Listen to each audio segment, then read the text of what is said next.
raditu billahi rabba bil islami dinah wa bi Muhammadin sallallahu alaihi wasallam nabiyya wa rasulah. Allahumma anfa'na bima 'allamtana wa 'allimna ma yanfa'una wa zidna ilma.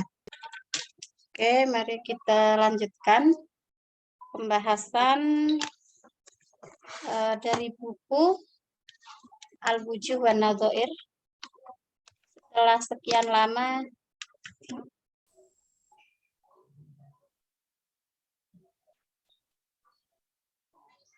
halo.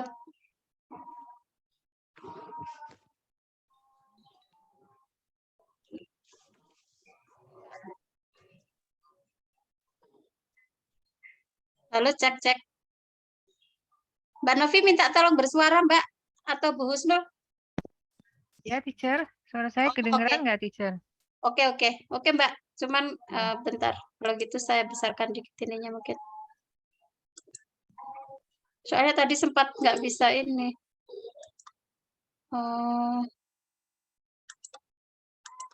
Nggak bisa keras ya. Otaknya ini loh.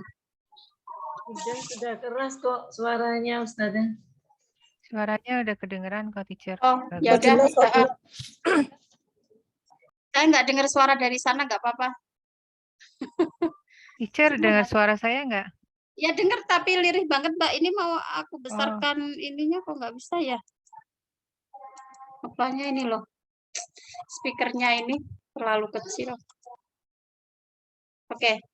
Baik, sekarang kita akan masuk ke kata ahlun. Ya, ahlun itu kan sering ya kita ketemu di Quran. Misalnya hari Jumat ini kita membaca surat Al-Kahfi, itu kan ketemu beberapa kata ahlun. Ya, misalnya fantolaqo hatta idza raqiba fis safinati kharaqaha ayat 71 kalau nggak salah ya. Qala akhraqtaha litughriqa ahlaha. Nah, kan? Jadi itu fantolaqo hatta idza raqiba itu cerita tentang Musa dan Khadir ketika melakukan perjalanan di atas kapal, ya di atas perahu itu. Terus si Khadirnya melubangi perahu itu, ya kan? Kemudian Nabi Musa bertanya, qala akhraqtaha litughriqa ahlaha? Apakah kamu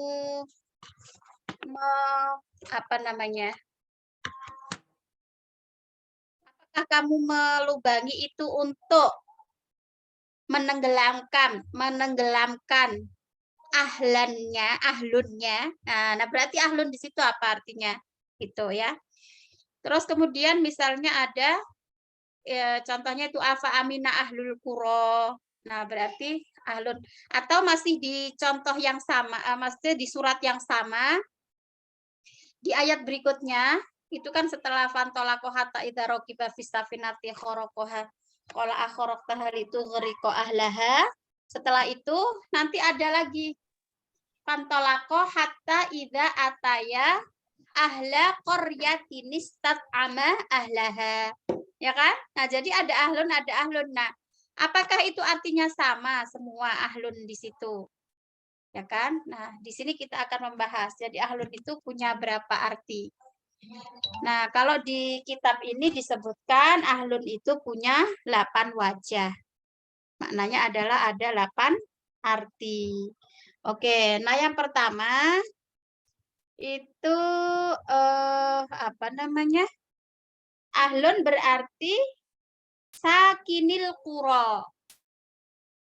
Sakinil qura. Sakin itu dari kata sakana yaskunu, artinya menetap, tinggal, ya. Nah, maka bahasa Arabnya tempat tinggal itu maskan. Maskan. Tempat tinggal itu dari kata sakina, ya, dari kata sakana yaskunu. Sakana yaskunu itu kan bisa menetap. Maka itu juga ada sukun. Sukun itu kan berarti menetap, mati, ya. Nah, Dari kata sakana yaskunu terbentuk kata maskan, artinya tempat tinggal. Dari akar kata itu juga terbentuk kata sakinah, yang artinya apa sakinah itu ya? Tenang, damai, gitu kan? Nah, maknanya jadi kita kalau menetap tinggal itu diharapkan tenang jiwa kita, ya. Atau maskan itu, sakinah itu bisa juga diartikan tenang setelah beraktivitas. Itu ya. Jadi kita misalnya beraktivitas di luar, udah lelah, capek, itu kan kembali ke rumah, ke maskan, maka akan menjadi tenang, akan menjadi bisa istirahat, gitu kan. Nah, itu. Nah, sakana yaskunu yang berarti tinggal, isim fa'ilnya yaitu sakinun. Sakinun kemudian menjadi sakinuna atau sakinina. Itu bukan fi'il. Isim jamak muzakkar salim. Jadi sakinil qura ini aslinya bunyinya sakinina al-qura. Dia nonnya hilang karena sebagai mudhof. Maaf kalau ada yang kurang nyambung ya. Ya pokoknya diterima aja, Bu. Ya. Jadi sakinil qura artinya adalah orang yang menetap di satu kampung. Nah, itu ya. Sakini saya sampaikan lagi yang sudah belajar kaidah bahasa Arab. Sakini akar katanya adalah sakana yaskunu fiilnya. Isim fa'ilnya atau pelakunya sakinun. Sakinun. Kalau dijamakkan menjadi sakinuna atau sakinina. Ya, atau sakinina. Nah, karena dia mudhof, maka nunnya dihilangkan. Maka menjadi sakinil qura. Artinya orang yang tinggal di suatu kampung atau tempat. Maka ayat ini bicara afa amina ahlul qura. Nanti kita cek bunyi lengkapnya ya. Artinya sakinil qura wa kaqaulihi azza wa jalla fi suratit taubah.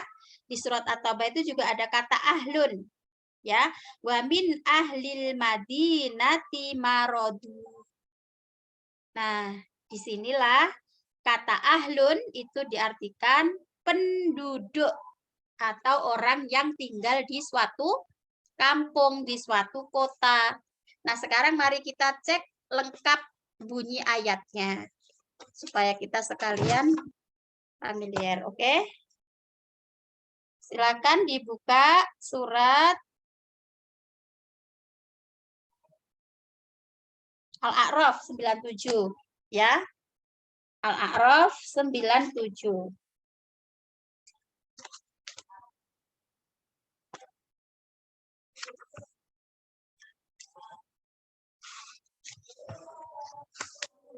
Nah, afa amina ahlul qura afa amina ahlul qura ayyatiyahum ba'suna bayataw wa hum naimun. Jadi banyak sekali kata ahl di sini ya. Dimulai dari walau anna ahlal qura amanu wattaqau la fatahna alaihim barakatin minas sama'i wal ardi walakin kadzabu fa akhadnahum bima kanu yaksibun.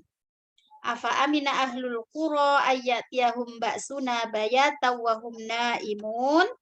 Afa amina ahlul qura ayyatiyahum ba'suna duhaw wa hum yal'abun. Nah, sekiranya penduduk negeri, nah jadi ahl artinya penduduk ya. Sekiranya penduduk negeri beriman dan bertakwa, niscaya kami akan membukakan untuk mereka berbagai keberkahan dari langit dan bumi. Akan tetapi mereka mendustakan para rasul dan ayat-ayat kami. Maka kami menyiksa mereka disebabkan oleh apa yang selalu mereka kerjakan.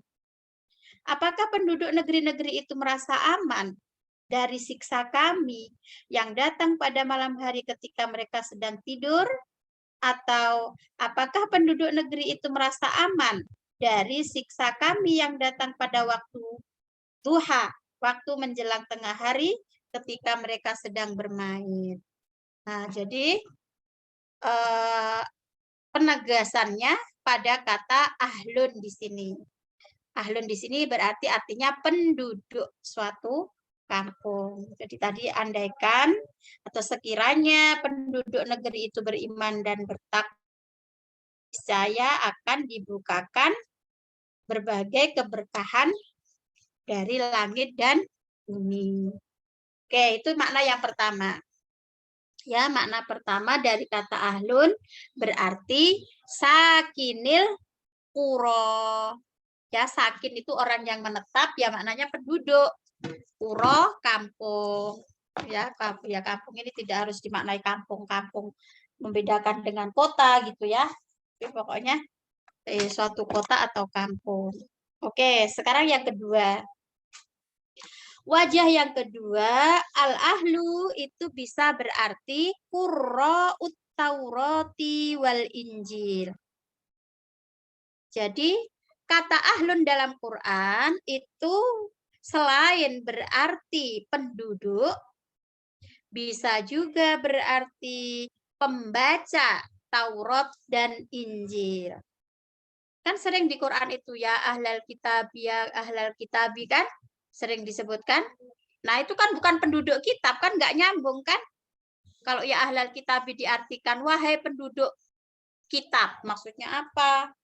Nggak nyambung ya. Jadi ahlal kitab di sini artinya adalah orang-orang yang membaca kitab Taurat dan Injil, yaitu orang-orang Yahudi dan Nasrani. Oke. Bisa difahami ya yang kedua. Sekarang yang ketiga. Al-ahlu itu bisa berarti al-ashab. Ashab itu bisa diartikan pemilik. Ya, atau yang berhak, yang berwenang. Yang punya hak atas itu. Contoh di surat An-Nisa. An-Nisa ayat 58 itu. Innallaha ya'murukum an tu'addul amanati ila ahliha. Sesungguhnya Allah memerintahkan kalian untuk menunaikan amanah kepada ahlinya. Nah, ahlinya ini kan ya yang punya otoritas, yang berwenang, gitu kan? Nah, jadi kalau misalnya kita sebagai pemimpin, maka kita harus melaksanakan amanah kita kepada rakyat. Misalnya ya kan, kita diserai amanah apa, kepada siapa kita harus melaporkan, kepada siapa kita harus bertanggung jawab pada amanah itu. Nah, ini perintah, ayat ini sih banyak dimaknai yang berkaitan dengan kenegaraan atau politik ya, atau kepemimpinan lah begitu. Jadi sesungguhnya Allah, oh ya, makasih Uni, silakan bergabung. Innallaha ya'murukum an tu'addul amanati ila ahliha. Sesungguhnya Allah memerintahkan kalian untuk menunaikan amanah itu pada yang ahlinya. Ya, pada yang ahlinya. Nah, ahli ini bisa diartikan yang punya wewenang, yang kepada siapa harus kita pertanggungjawabkan. Nah, gitu. Oke. Udah ya, 3 ya. Bisa diingat. Ahlun yang pertama artinya penduduk kampung. Yang kedua berarti ahlun artinya adalah apa tadi Mbak Novi yang kedua? Pembaca Taurat dan Injil. Ahlal kitab itu. Kan nggak nyambung kalau ahlal kitab ahlunnya diartikan penduduk. Masa penduduk kitab nggak nyambung. Ketiga, ahlun berarti ashab. Maknanya adalah pemilik atau yang berwenang. Oke, sekarang yang keempat. Kata ahlun itu bisa berarti istri dan anak-anak. Ya. wasaro bi ahlihi. Ini kayaknya ayat tentang Nabi Musa. Ya, jadi Nabi Musa. Oke, sebentar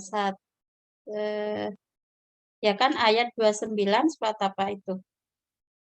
Al-Qasas. Nah, kayaknya ini nanti silakan dibuka di surat Al-Qasas ayat 29. Wasaro bi ahlihi. Kanada ini Anas Tunaro. Coba Mbak Nov kalau di ini barangkali ketemu. Ya, ini cerita tentang Nabi Musa ketika melakukan perjalanan dari Madian kembali ke Mesir. Ya, kembali ke Mesir dengan membawa anak dan istrinya. Nah, di situ disebutkan wasaro bi ahlihi. Nah, ini coba ke atas lagi ya, Mbak Nov, atau ke bawah? Nah, ini maka ketika Musa telah menyelesaikan waktu yang ditentukan itu dan dia berangkat. Saro itu kan bisa berarti berjalan, berangkat ya, dengan keluarganya. Nah, bi ali anasa min janibit turi naro. Ini kisah tentang Nabi Musa. Kan kalau kita baca di sepanjang surat Al-Qasas itu runut ceritanya ya, ketika Nabi Musa bayi dibuang ke sungai. Oke, setelah itu ditemukan oleh keluarga Firaun. Kemudian diasuhlah oleh keluarga Firaun. Setelah itu Nabi Musa besar. Lalu apa? Nabi Musa menyaksikan ada 2 orang yang berkelahi. Kemudian Nabi Musa ingin melerai, tapi ternyata malah terbunuhlah salah satu dari mereka. Akhirnya Nabi Musa buron, ya. Nah, ketika buron itulah melarikan diri ke mana? Ke Madian. Lalu bertemu dengan 2 anak Nabi Syuaib, ya, yang sedang menambat binatang ternaknya. Nah, itu kemudian akhirnya Nabi Musa dinikahkan dengan salah satu putri Nabi Syuaib dengan syarat harus bekerja beberapa tahun di situ. Nah, setelah sudah dipenuhi oleh Nabi Musa, kerja di rumah Nabi Syuaib kan, akhirnya kan Nabi Musa kembali ke Mesir. Nah, ini dengan membawa keluarganya. Maka di sini disebutkan falamma qadha Musal ajala, maka ketika Musa sudah menyelesaikan urusannya. Urusan apa? Yaitu tadi dia harus bekerja selama beberapa tahun di situ kan. Sebentar ayat. Coba ayat sebelumnya Mbak Nov. Di scroll lagi ke atas. Ke atas lagi. Nanti akan ketemu. Nah, ini kan kola ini uridu an haka ihdabnatayya hataini ala anta juroni thamaniya hijaj. Jadi kalau mau nikah dengan anakku, kamu kerja selama 8 tahun. Fa'in atmamta asyran famin indik. Nah, tapi nanti digenapi 10 tahun.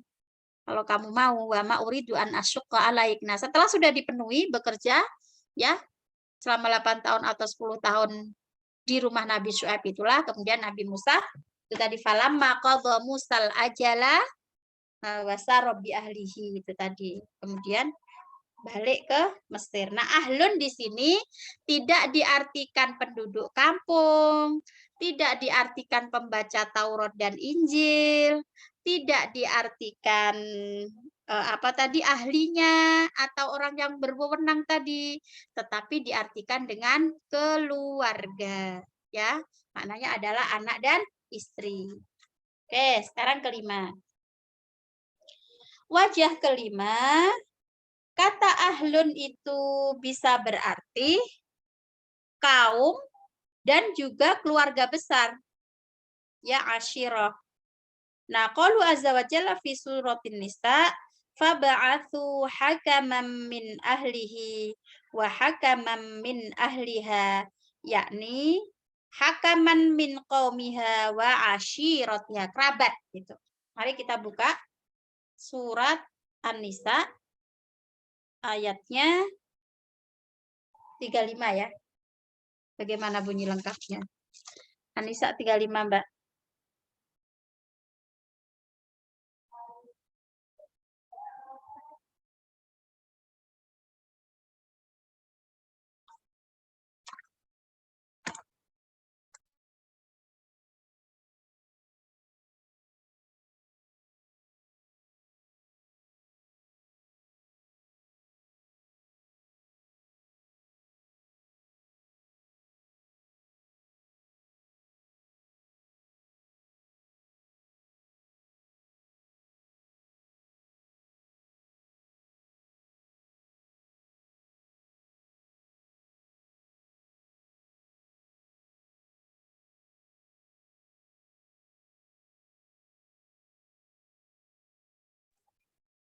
Oke, udah ketemu ya.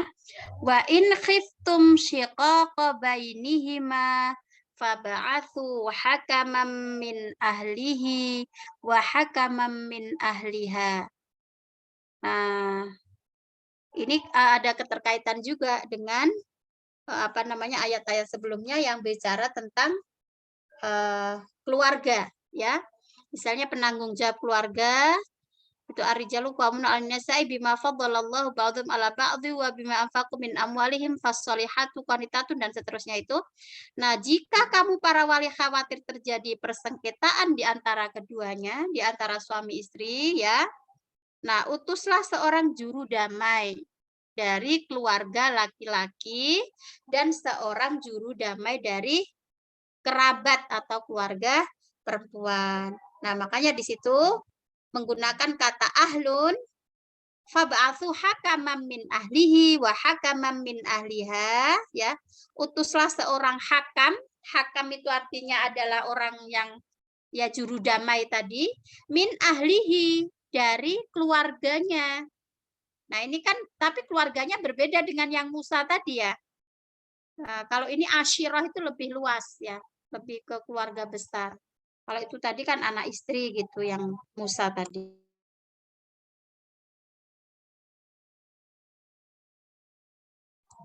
Ya, oke. Jadi wa in khiftum syiqaqa bainihima fab'atsu hakaman min ahli wa hakaman min ahliha. Yurida islaha yuwaffiqillahu bainahuma innallaha kana aliman khabira. Oke, ini mungkin kayak sengketa-sengketa dalam rumah tangga ya.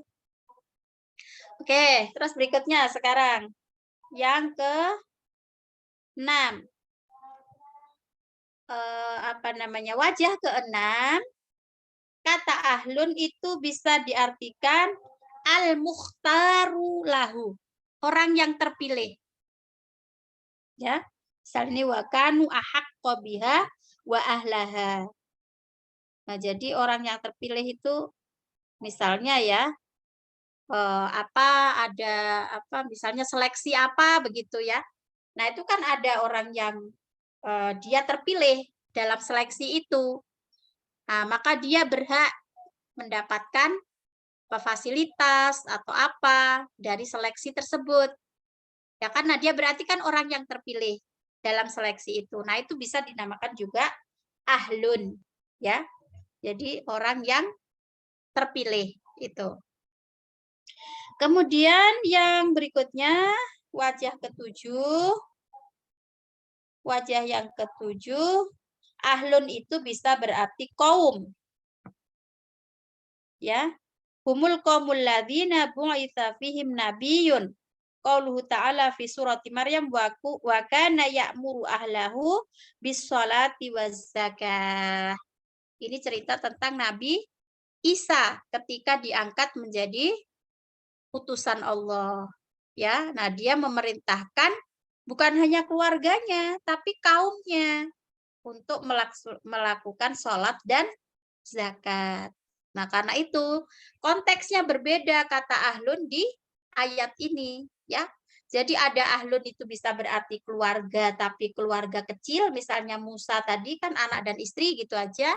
Ada yang keluarga besar, jadi ketika terjadi persengketaan dalam keluarga, maka carilah juru damai dari kerabat. Nah, kerabat itu kan nggak mungkin cuma anak sama anak saja kan. Bahkan di situ karena suami istri terjadi sengketa tadi ya atau perselisihan, maka libatkan juru damai dari keluarga besar. Nah, gitu. Tapi itu tadi carinya juru damai ya. Jadi yang harus mendamaikan, bukan yang malah bikin kisruh ya. Yang dipilih yang bisa menjadikan damai. Bukan yang malah ngompor-ngomporin, malah bikin lagi rame siapa itu artis Lesti Kejora misalnya. Jadinya netizen ikut-ikutan rame. Itu juga perlu juru damai. Itu contoh kasus ya. Oke.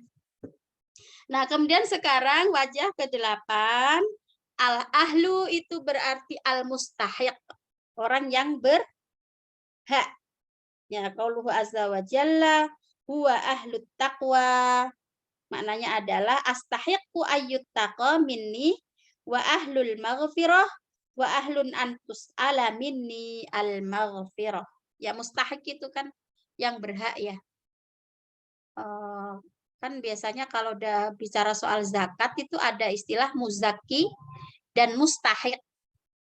Muzaki itu berarti orang yang mengeluarkan zakat, nah mustahik itu yang layak, yang berhak menerima zakat itu. Nah itu kan ada 8 asnaf itu ya. Jadi ada apa? Fakir, miskin, ibnu sabil, ghorim, fisabilillah, dan lain sebagainya itu. Nah terus dengan mustahik, jadi yang berhak.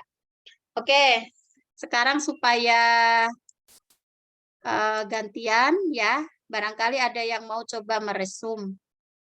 Silakan, kita gantian ngomongnya, biar saya nggak capek ngomong sendiri.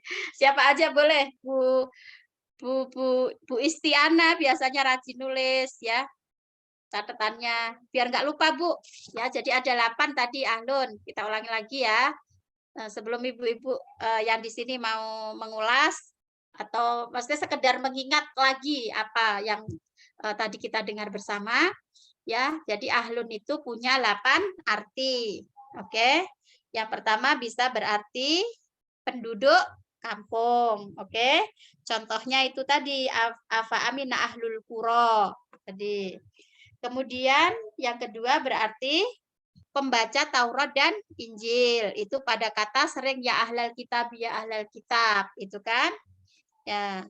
Kemudian yang ketiga itu berarti anak dan istrinya. Cerita tentang Nabi Musa di surat Al-Qasas. Kemudian yang keempat, ahlun itu berarti apa? Itu tadi keberapa? Kelima ya. Nah, kelima berarti kaum dan asyirah. Nah, ini berkaitan dengan kalau terjadi sengketa dalam rumah tangga. Oke, mencari juru damai dari keluarga besar laki-laki dan keluarga besar perempuan. Nah, kemudian wajah keenam, kata ahlun itu bisa berarti orang yang terpilih. Kemudian yang ketujuh, ahlun itu berarti kaum yang diutus padanya seorang nabi. Itu kata ahlun pada cerita Nabi Isa, ada di surat Maryam. Wa kana ya'muru ahlahu bis-sholati was-zakah. Lalu yang kedelapan, al-ahlu berarti al-mustahiq, yaitu orang yang berhak. Oke. Kok Bu itu tambah keluar ya? Bu siapa tadi? Bu Istiana. Oke, mangga. Gantian. Mbak Rinda, Mbak Novi. Coba di... Saya coba ya, teacher. Ya, Mbak. Biar kita... Jadi arti yang pertama itu penduduk kampung. Yang kedua adalah orang yang membaca kaum yang membaca, maksudnya pembaca Taurat dan Injil. Iya. Yang ketiga pemilik atau yang berwenang. Ya, oke. Yang keempat istri dan anak. Oke. Kelima kaum atau keluarga besar. Ya. Keenam orang yang terpilih. Ketujuh kaum yang diutus atas mereka nabi. Ya. Yang kedelapan orang yang berhak. Oke, bagus. Oke, Mbak Nov, sip. Monggo yang lainnya, Mbak Rinda. Ya, Mbak Rin, kita biar dua arah. Bu Is, sampun mlebet malih, Bu.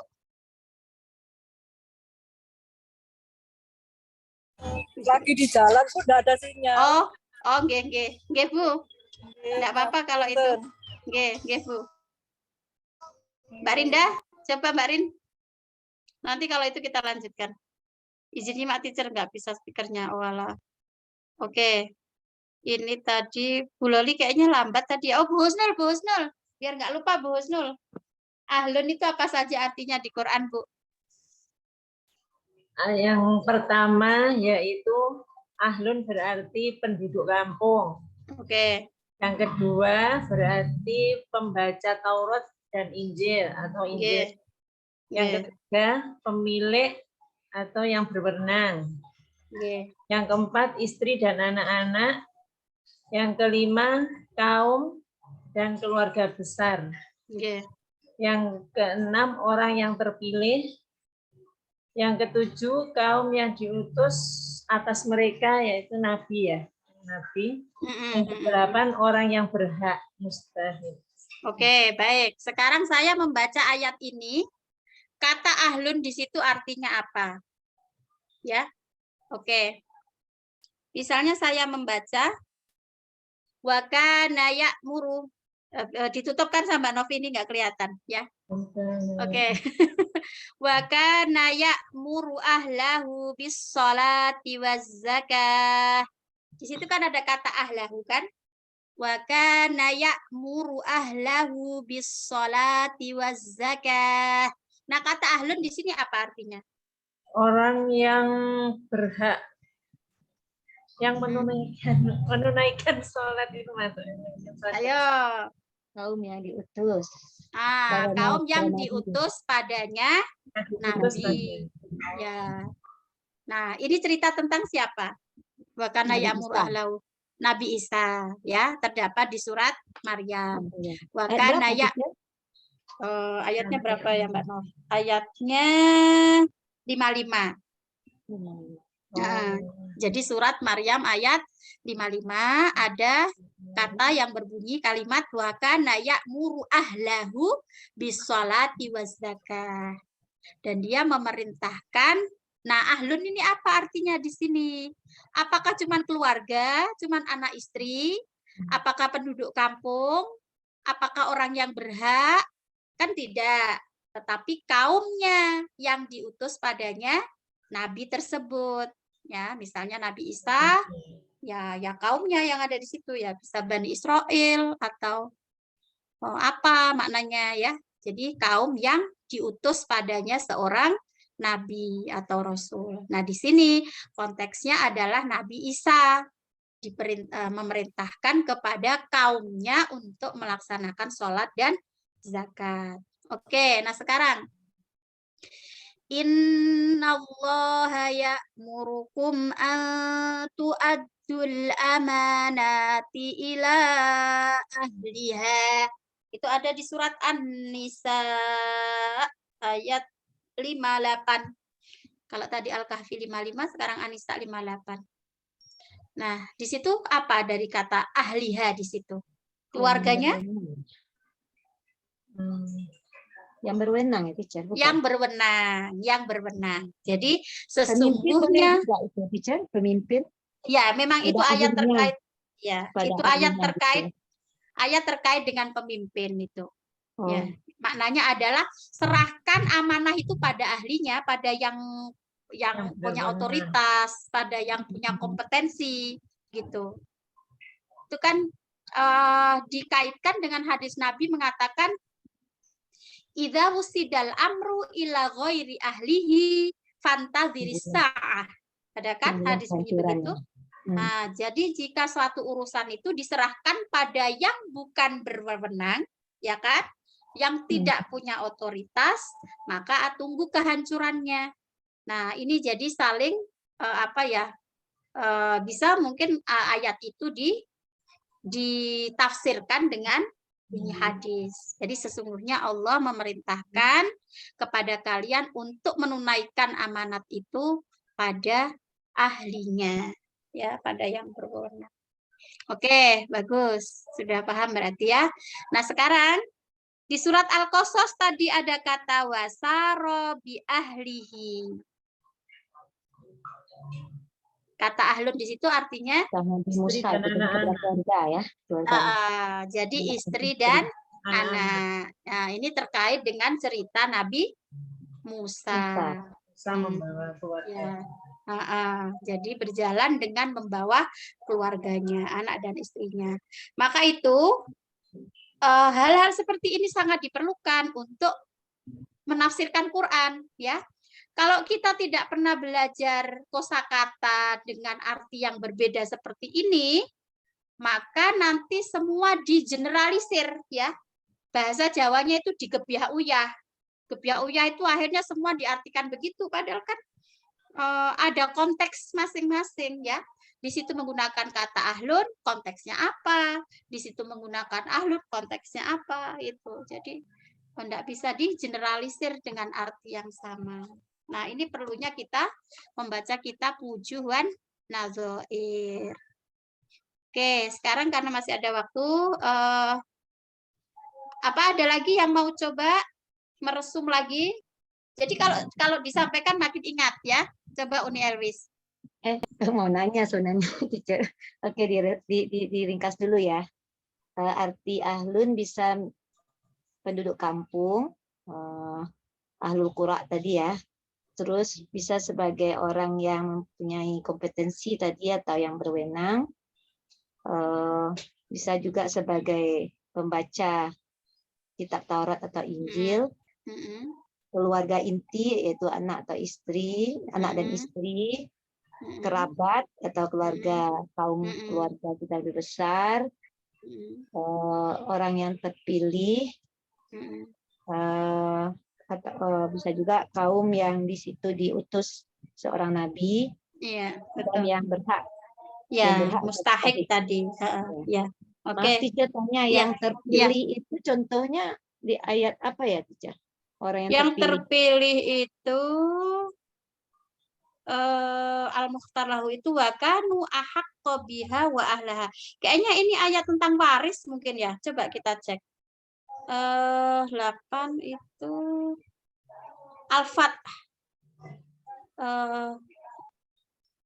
Tapi kalau waris kok sampai ke Allah. Coba kita buka dulu Mbak Nov. Dibuka Quran dulu Mbak Nov. Al-Fath ayat 8. Teacher, ini Al-Mudathir ya, ayat 56. Yang mustahik itu kan, teacher? Oh, bukan, yang mukhtar lahu. Tadi kan Uni Elwis namanya nanya yang terpilih, bukan yang berhak tapi yang terpilih. Oh, yang terpilih. Yang terpilih itu di surat Al-Fath ayat 26.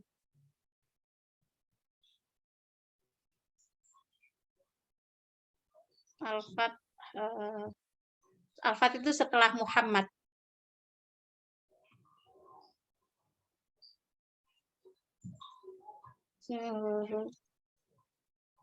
Nah, ini Muhammad terus Al-Fath itu. Surat 48 ayatnya 26. Nah, oke. Ini ayat mungkin tentang kayak ghanimah atau harta rampasan perang atau semacam idza ja'ala alladziina kafaru fi qulubihimul hamiyata hamiyatal jahiliyati fa anzalallahu sakinatahu 'ala rasulihi wa 'alal mu'minina wa alzamahum kalimatat taqwa wa kanu ahaqqa biha wa ahlaha wa kana Allahu bikulli syai'in 'alima.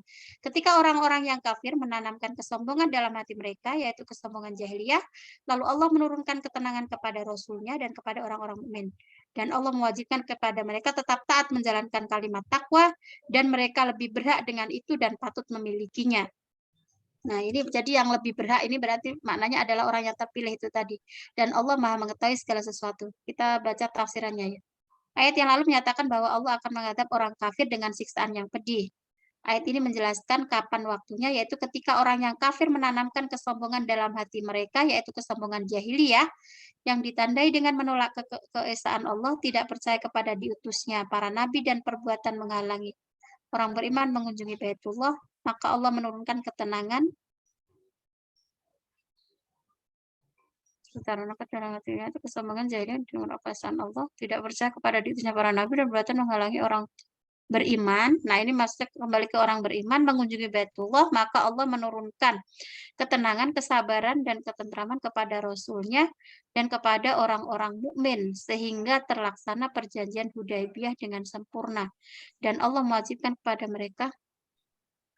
Di sini ini tadi, ini sudah artinya sih ya, dan Allah mewajibkan kepada mereka tetap menjalankan kalimat takwa, yaitu kalimat tauhid, sehingga mereka terhindar dari kemusyrikan dan mereka lebih berhak dengan kalimat takwa itu. Nah, mungkin maksudnya orang-orang terpilih ini, kalau kita mengkaji tentang sejarah Sulhul Hudaybiyah itu kan ya Elwis mungkin pernah yang kapan hari Iya, saya sudah teacher. pernah cerita tentang, jadi Rasul itu ketika berada di Madinah ya sekitar 5 atau 6 tahun, kan kemudian beliau ingin mengunjungi Umrah. kota Mekah, ya kan, kota kelahirannya. Nah, kemudian di tengah jalan sampai di Hudaybiyah itu sudah Sekat. dicegat kan, ditahan oleh kaum Musyrik. kafir, tidak boleh melanjutkan perjalanan ke Mekah Mekah. kan. Nah, dibolehkan lagi untuk tahun depan, sementara depan. mereka sudah mendekati Mekah gitu ya, sudah di Hudaybiyah itu tadi. Maka terus ada perjanjian-perjanjian kan yang ada butir-butirnya itu. Nah, butir-butirnya itu apa? Di antaranya kalau ada orang Mekah yang ke Madinah, maka dia harus kembali ke Mekah. Kalau orang Madinah yang sudah berada di Mekah nggak boleh kembali ke Madinah, dan butir-butir yang lain itu kan. Nah, maka di dalam peristiwa itu kan ada kemudian Rasul kan membaiat beberapa sahabat. Nah, bahkan di situ diceritakan kan sebelum Rasul sampai ke sana kan mengirim utusan ya Utsman bin Affan yang diperintahkan untuk nego dulu lah kira-kira begitu kepada kaum yang ada di Mekah kan, tapi kemudian malah diisukan Utsman terbunuh gitu. Nah itu terus ada lagi misalnya kayak nama siapa itu Suhail bin Amr atau siapa yang kemudian membuat perjanjian Hudaybiyah itu. Nah lalu ada baiat ridwan segala itu loh. Jadi Rasul meminta baiat kesetiaan gitu kan, ucapan kesetiaan dari para sahabat yang mengikuti beliau. Karena kan bisa jadi sebagian dari mereka ada yang tidak mau menerima tidak mau menerima butir-butir kesepakatan itu tadi karena dianggap merugikan kaum muslim gitu. Nah, ini sementara mungkin saya kaitkan ke sana ya. Karena memang surat Al-Fat ini isinya kan salah satu diantaranya kan berkaitan dengan itu tadi baiat ridwan, kemudian juga Sulhul Hudaybiyah, lalu ada peristiwa Fathu Makkah. Nanti kalau sempat baca buku yang bercerita tentang sirah Nabi, itu biasanya akan dibahas itu. Peristiwa-peristiwa penting dalam sejarah Rasul itu. Jadi ada itu di tahun 5 atau 6 Hijriah itu. Jadi mungkin bisa begitu ya, itu ya, teacher, kaum muslimin yang setia kepada Rasulullah. Yang setia. Gitu ya. Nah, bisa jadi sementara begitu artinya. Jadi kan itu berarti orang-orang terpilih. Nah, maka dia itu berhak mendapatkan predikat orang yang takwa kan begitu ya. Nah, kalau melihat konteks ayat ini wa alal mu'minina, pada orang-orang yang beriman, wa alzamahum kalimatat takwa. Alzam itu kan lazim bagi mereka ya kan. Dan Allah majukan kepada mereka tetap taat menjalankan kalimat takwa wa kanu ahaqqa biha wa ahlaha. Nah, jadi untuk mendapatkan kalimat takwa itu mereka lebih berhak dengan itu. Nah, mereka ini masih tafsir sementara karena kita melihat pada konteks surat Al-Fat memang banyak bicara tentang peristiwa itu ya. Nah, ini adalah orang-orang yang setia pada Rasulullah itu. Maka dia berhak mendapatkan predikat kalimat takwa itu. Mungkin begitu. Ya. Saja aku cuma mau nanya juga nih. Ini kan kalau di tafsir bawahnya ada kata-kata jadi mereka memang berhak mendapatkan kalimat takwa karena mereka juga patut memilikinya sebagaimana ditunjukkan oleh ucapan dan perbuatannya mereka tadi gitu kan ya maksudnya. Jadi orang-orang ini orang yang memang patut disebut sebagai takwa dan mereka juga memiliki ucapan dan perbuatan yang menunjukkan kepada ketakwaan kepada Allah, bukan begitu ya? Maksudnya itu, jadi begini, memang kalau menafsirkan Al-Quran, Quran itu kan turun selalu, tidak selalu, ada sebagian yang memang ada konteks turunnya, ada konteks turun ayat itu. Sehingga sebelum kita menafsirkan pada yang lebih luas, itu kita tarik pada konteks ayat itu turun terlebih dahulu. Nah, terlepas nanti akan diartikan lebih luas lagi, itu ya bisa saja dilakukan oleh mufassir gitu. Sehingga misalnya tadi pengembangan penafsirannya adalah yang tadi Bu Loli baca, misalnya bahwa orang yang apa menjaga ucapan, Bu, apa tadi? Ini aku baca di sini yang ada di layar monitor ini. Oh, yang di layar ini. Jadi disebutkan kan mereka lebih berhak dengan kalimat takwa itu, dan mereka pantas ya patut memilikinya sebagaimana ditunjukkan oleh ucapan dan perbuatannya mereka. Jadi mereka itu mendapat gelar takwa karena perbuatan mereka menunjukkan itu gitu loh. Makanya mereka disebut lah gitu, Mas. Aku bertanya. Oh iya. Ya, maksud saya, bukan aku aku membaca di sini, Bu, ya. Enggak, tak pikir ada referensi lain yang menafsirkan secara kontekstual begitu ya, Bu? Enggak, aku baca di sini nih, Bu. Yang bawah, yang dari Kemenak. Nah, jadi kan di sini kan karena ini ada terlaksana perjanjian Hudaybiyah ini kan, dan Allah majukan kepada mereka tetap taat menjalankan kalimat takwa, yaitu kalimat tauhid, sehingga mereka terpelihara dari kemusyrikan, dan mereka lebih berhak dengan kalimat takwa itu dan patut memilikinya sebagaimana ditunjukkan oleh ucapan dan perbuatannya. Nah, bisa jadi ucapan dan perbuatannya itu tadi karena terkaitan dengan sumpah setia kepada Rasulullah itu. Bisa begitu. Itu untuk penafsiran dalam lingkup turun ayat ya. Nah, tapi ayat Quran itu karena selalu relevan setiap zaman ya, maka ada istilah ya itu, tapi bukan tidak menggunakan kaidah ya. Jadi dalam kaidah tafsir itu ada statement ungkapan al-ibratu bi khususis sabat la bi umumil lafaz. Atau sebaliknya, al-ibratu bi umumil lafaz la bi khususis sabab. Jadi sebelum kita menafsirkan ayat-ayat Quran pada konteks yang lebih luas, yang itu sebetulnya kalau itu dilakukan oleh mufassir yang kompeten, ya boleh saja gitu. Tetapi kita kembalikan dulu kepada konteks ayat itu turun gitu. Sehingga misalnya saya memahami misalnya ya, tapi ini saya berlindung kepada Allah, misalnya saya salah ya. Tapi kan orang salah dalam beristihad itu kan kalau dia salah kan dapat salah satu ya. Tapi ini kalau misalnya salah ya nggak usah diikuti. Cuman andaikan saya bisa memaknai ayat ini, ya ini berkaitan dengan peristiwa perjanjian Hudaybiyah atau Baiat Ridwan itu tadi.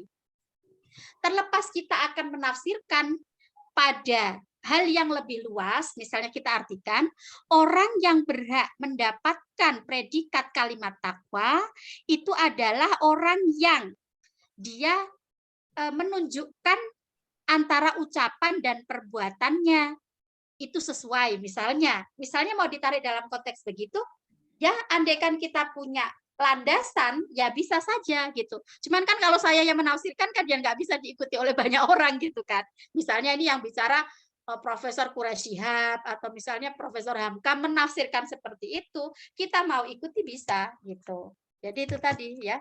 Mungkin begitu, Bu. Iya, tapi memang di sini tertulisnya seperti itu, Bu, di tafsir. Iya. Nah, makanya kan jadi bersayap kan, tergantung bagaimana orang membacanya untuk memahaminya itu. Iya. Oke, Bu. Iya. Oke. Oke. Jadi memang ya begitulah, Quran itu memang sangat luas ya. Semakin sering kita baca, semakin banyak hal yang terus membuka pikiran kita. Dan sering saya katakan itu akan selalu ada hal baru gitu yang kita dapatkan. Oke. Sudah jam berapa, Mbak Novi? Masih kita lanjutkan atau mau ada diskusi lagi?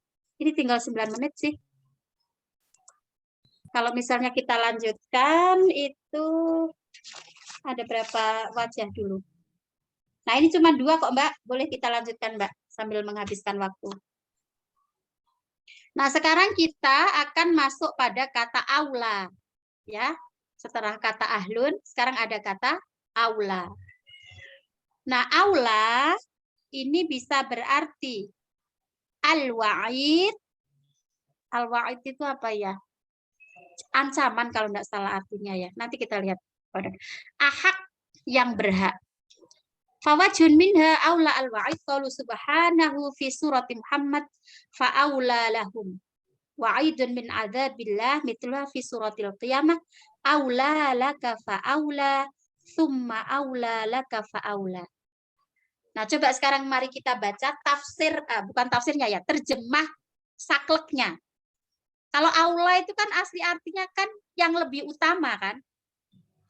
Tapi kalau di sini tuh tadi sepertinya artinya dia yang berhak mendapatkan ancaman, kira-kira begitu. Di surat apa itu tadi Mbak Nov? Coba kita 34, 35 di surat Al-Qiyamah. Aula laka fa'aula. Jadi kalau wa'dun itu artinya janji, wa'id itu ancaman.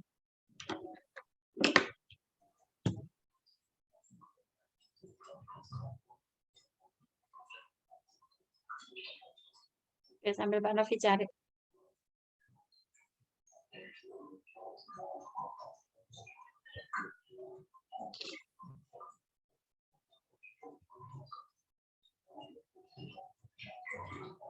Ayat berapa ya, teacher? Oh, ayatnya sebentar, Mbak. Aula laka fa'aula itu ayat 34 35, Mbak. Nah, kan? Jadi di sini artinya yang dia berhak mendapatkan ancaman tadi. Maka diartikan di sini celakalah kamu. Maka celakalah kamu. Padahal kalau kita kembali pada arti yang sesungguhnya dari kata aula, itu artinya lebih utama. Gitu. Kan awal. Awal itu artinya awal kan? Nah, aula itu kan yang lebih awal. Gitu. Tapi di sini tidak bisa diartikan tanpa kontekstual begitu ya. Nah, sehingga di sini artinya celakalah kamu, maka celakalah kamu atas sikapnya yang buruk terhadap Allah dan sesama khususnya kepada keluarga. Nah, jadi ini ada keterkaitan dengan ayat-ayat sebelumnya, terkaitan dengan ancaman Allah. Aula laka fa'aula. Oke, jadi kata aula di sini artinya wa'id. Ya, ahaqqu bil wa'id. Ya, jadi dia yang berhak mendapatkan ancaman dari adab Allah itu. Oke. Nah, di sini lebih diinikan malah terkait dengan Abu Jahal. Wa'idun laka ya Aba Jahal ala wa'id. Jadi ini terkait dengan ceritanya Abu Jahal malah di sini. Oke, kemudian yang kedua, wajah kedua aula itu artinya ahak, lebih berhak. Qauluhu azza wa jalla fi suratil Ahzab, an-nabiyyu aula bil mu'minin, yakni ahaqqu bihifzi auladil mu'minin. Min anfusim ba'da mautih wa qaulihi ta'ala wa ulul arhami ba'duhum aula bi ba'd. Wa qaulihi ta'ala fi surati Maryam aula biha swiliya ay ahaqqu biha bidukhulin nar. Jadi kata aula itu bisa berarti lebih berhak, ada yang berarti dia yang menerima ancaman atau celaka itu tadi, yang paling celaka. Baik. Oke, mungkin sampai sini dulu. Nanti 30 menit nggak apa-apa. Kita alhamdulillah dapat 2 ya. Dapat 2, kita revise lagi sambil menutup. Jadi kata ahlun itu punya 8 arti ya. Jadi ahlun berarti penduduk kampung ya. Kemudian yang kedua pembaca Taurat dan Injil. Yang ketiga lebih berhak atau berwenang atau pada ahlinya. Itu di surat di surat An-Nisa tadi, innallaha ya'murukum an tu'addul amanati ila ahliha. Jadi amanah itu atau istilahnya jabatan itu serahkan pada ahlinya, kira-kira begitu ya. Nah, kemudian yang keempat itu berarti anak dan istri. Ini pada kisah Nabi Musa. Kemudian yang kelima berarti apa tadi, ahlun berarti keluarga besar ya, asyirah ya. Itu terkait dengan perselisihan, persengketaan di dalam keluarga. Kemudian yang kelima, yang keenam ya. Nah, yang keenam itu berkaitan dengan itu tadi yang terpilih ya, itu yang di surat Al-Fatah itu tadi, orang yang terpilih. Kemudian yang ketujuh itu cerita berkaitan dengan cerita Nabi Isa yang memerintahkan kepada kaumnya untuk melaksanakan sholat dan zakat. Di situ menggunakan kata ahlun juga. Wa kana ya'muru ahlahu bis-sholati waz zakah. Nah, yang terakhir kata ahlun berarti al-mustahiq, yaitu yang berha, yaitu ahlul taqwa wa ahlul maghfirah. Kemudian kata aula itu bisa berarti celaka ya, atau yang mendapatkan ancaman. Kemudian yang kedua, aula itu berarti yang berhak ya, yang berhak. Oke, mungkin sampai sini dulu. Mari kita akhiri dengan surat Al-Asr dan kafaratul majlis. Bismillahirrahmanirrahim. Wal asr innal insana lafi khusrin illa alladzina amanu wa amilus solihati wa tawasaw bil haqqi wa tawasaw bis sabr. Subhanakallahumma bihamdik asyhadu an la ilaha illa anta astaghfiruka wa atubu ilaik. Walhamdulillahirabbil alamin. Saya mohon maaf jika ada khilaf, jika ada kebenaran, semoga menjadi ilmu yang manfaat untuk kita semua. Billahi taufiq wal hidayah. Assalamualaikum warahmatullahi wabarakatuh. Waalaikumsalam warahmatullahi wabarakatuh. Silakan Oke, teacher. sami-sami. Terima kasih Bu. Terima kasih Bu.